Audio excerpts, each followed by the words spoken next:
Professor J.S.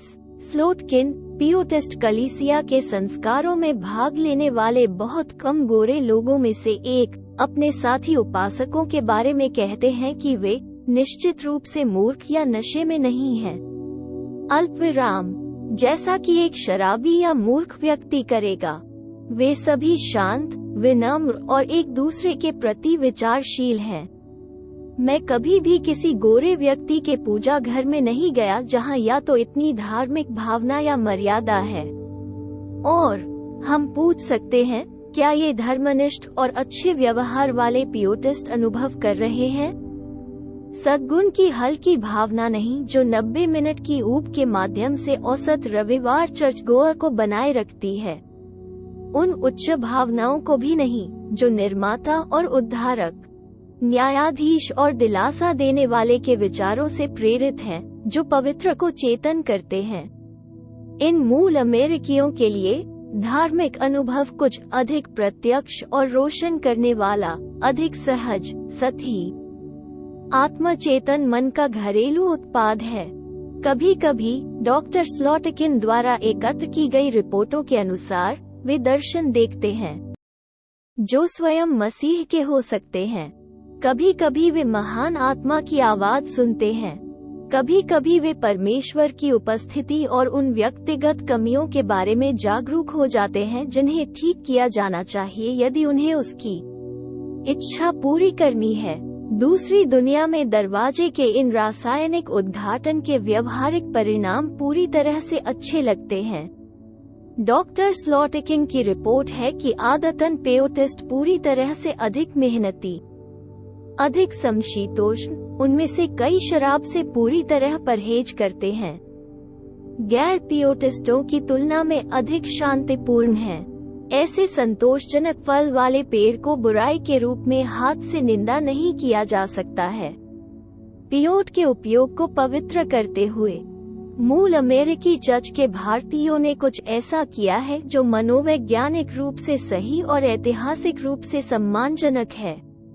ईसाई धर्म की प्रारंभिक शताब्दियों में कई मूर्तिपूजक संस्कारों और त्योहारों को बपतिस्मा दिया गया था, ऐसा कहने के लिए और चर्च के उद्देश्यों को पूरा करने के लिए बनाया गया था।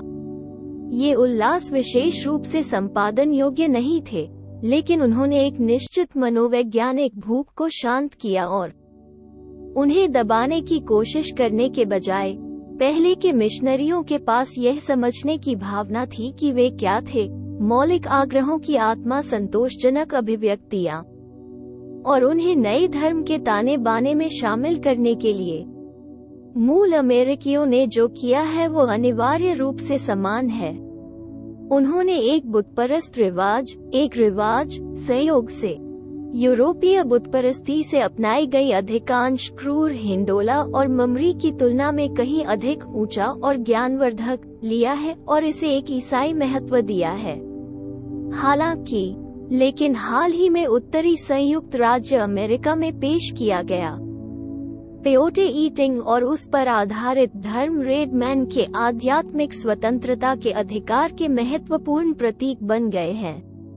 कुछ भारतीयों ने अमेरिकीकरण करके श्वेत वर्चस्व पर प्रतिक्रिया व्यक्त की है।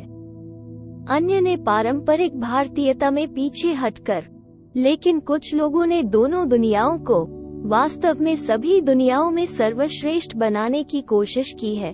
भारतीयता का सर्वश्रेष्ठ, ईसाई धर्म का सर्वश्रेष्ठ और पालौकिक अनुभव के उन अन्य संसारों में से सर्वश्रेष्ठ जहां आत्मा खुद को बिना शर्त और समान प्रकृति के रूप में जानती है परमात्मा के साथ। इसलिए मूल अमेरिकी चर्च इसमें आत्मा की दो महान भूख स्वतंत्रता और आत्मनिर्णय और आत्म पारगमन के लिए आग्रह के साथ जुड़े हुए थे, और 1/3 के प्रकाश में व्याख्या की गई थी पूजा करने की इच्छा, भगवान के तरीकों को सही ठहराने के लिए मनुष्य को एक सुसंगत धर्मशास्त्र के माध्यम से ब्रह्मांड की व्याख्या करने के लिए। लो, बेचारा भारतीय जिसका अनपढ़ दिमाग उसे सामने कपड़े पहनाए लेकिन उसे नंगे पीछे छोड़ दे। लेकिन वास्तव में हम ही हैं, अमीर और उच्च शिक्षित गोरे। जिन्होंने खुद को बिल्कुल पीछे छोड़ दिया है। हम अपने पूर्ववर्ती नग्नता को कुछ दर्शन ईसाई, मार्क्सवादी, फ्रॉइडो भौतिकवादी के साथ कवर करते हैं, लेकिन हम परिस्थितियों की सभी हवाओं की दया पर खुले रहते हैं। दूसरी ओर, गरीब भारतीय के पास दिव्य अनुभव के ब्रीच क्लाउड के साथ एक धर्मशास्त्र के अंजीर पत्ते को पूरक करके अपने पीछे की रक्षा करने की बुद्धि थी।